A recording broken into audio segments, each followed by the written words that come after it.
So James and I essentially have the same message. That's encouraging for me, though, because I think we're all at a place where we're trying to move this work forward in different parts of the world. And when I say world, I do definitely mean that. So just a little bit about me real quickly. I have, for the last 15 years, kind of been at the intersection of faith and technology. I've been in ministry in some capacity for the last 15 years. Volunteer children and youth pastor, full-time youth college and youth pastor, full-time pastor at a mega site multi-church. Eventually flamed out, burned out like many pastors do, but that's a entirely different story that I'll save for you, so maybe next year. On the tech side, I did some QA for a bank, worked on the internet banking platform software. I've implemented mobile apps for churches all across the country, created an app that sought to pair spiritual gifts with the needs that were in local churches. And so all that stuff was really, really good, right? But what I really want you to know about me more so than anything is that I am a believer, much like many of you all. I am deeply flawed, but also feel that I'm deeply loved by God. Right? And that gives me a tremendous amount of peace and joy. Mark mentioned Code for the Kingdom. In 2013, I heard about this hackathon that was starting in the Bay Area. It was kind of in the downtown area, and it was an effort to bring together technologists to create things for the good of the body, to kind of tackle these pressing challenges that exist in society. And so I participated in that very first hackathon in 2013, ended up winning one of the prizes, and they had another one a couple of months later in Austin, Texas. I took a mega bus to Austin from Memphis, which is another TED. That's like another story, right? But what I saw in Austin really, really inspired me. The way that I saw Christian technologists come together to create apps in gaming and around homelessness and around human trafficking was really, really inspiring. And so I became an organizer. And over the last 5 years have pulled together events all over the world. I think the most rewarding one for me was spending time in Nairobi, Kenya. Worked with about 15 Christian technologists to put together applications to battle corruption, which is a huge issue in corruption. And kind of in the process, I got to go on a little cool safari, right? So that was dope. On the end of that work, I wrote a book called Hacked. And it was my attempt to go back to the Southeast. I'm from Memphis. From Memphis. It was my attempt to go back to the Southeast and to scream and yell at pastors and churches to say, hey, look, this is what's possible. If we can kind of come together with technologists, there's a lot of things that we can do. There's these things that are happening at the intersection of faith and technology that we need to be mindful of. There's just kind of growing, very increasingly complex number of issues that are facing the local church. And I don't know about you all, but man, I have a love for the local church. I believe the local church really is the hope of the world.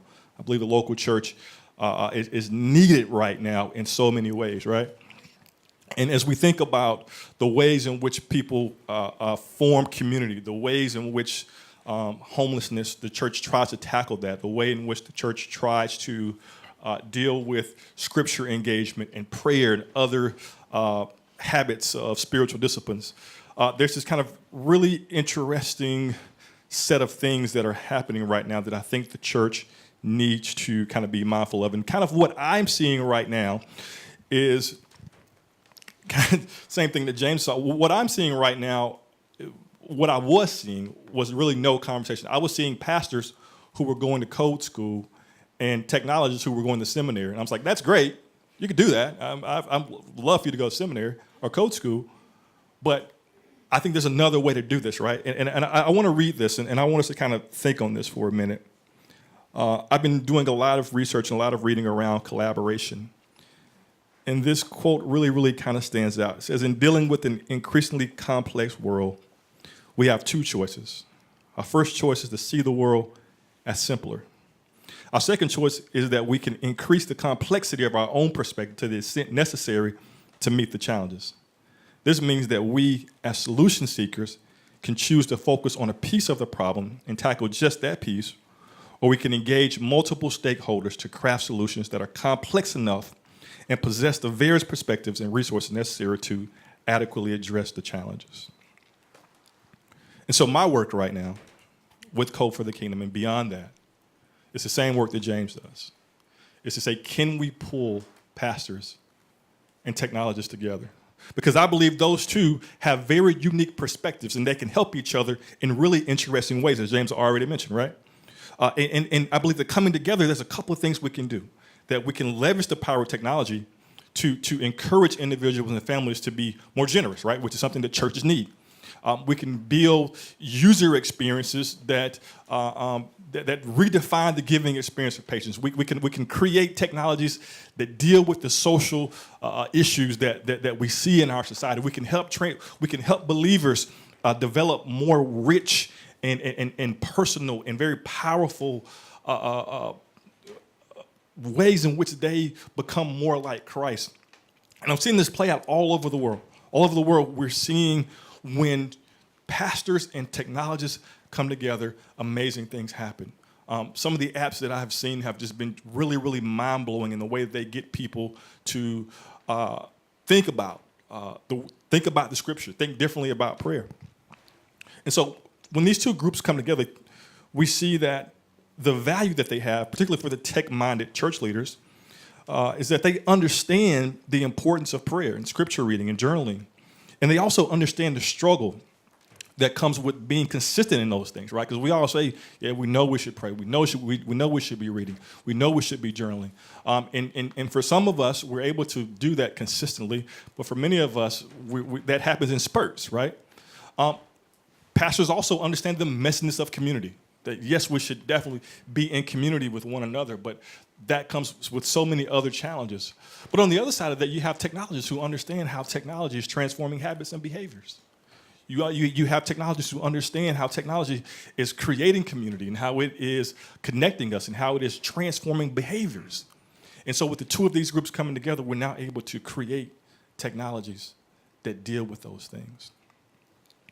And so what does this, I think, mean for us? What does this mean for those of you who are in the group? Because I don't know how many pastors or how many technologists in there. I think it is for us.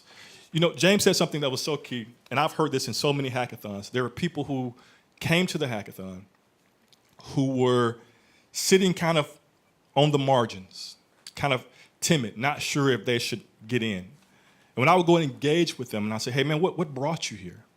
So I'm looking for an opportunity. Looking for an opportunity to share my skills, my gifts, my passions, but I don't really know how. Like, you know, the church, they wanted me to work on the website. The church wanted me to create a graphic for them, right? And those are real needs. But I think the church has to find a way to create opportunities for individuals who are gifted in these areas to get involved. And then us, those of you who create websites and who create graphics and who do these things need to understand that the church needs you. The church needs your gifts. The church needs your talents, your skills, your ability. The church needs it so much. And beyond the local church, the community needs it. The people who are oppressed need that. The people who are being trafficked, the people who are on the margins and don't feel welcome by churches absolutely need this. And so that is the thing that we must do. We must work to connect these two groups together so that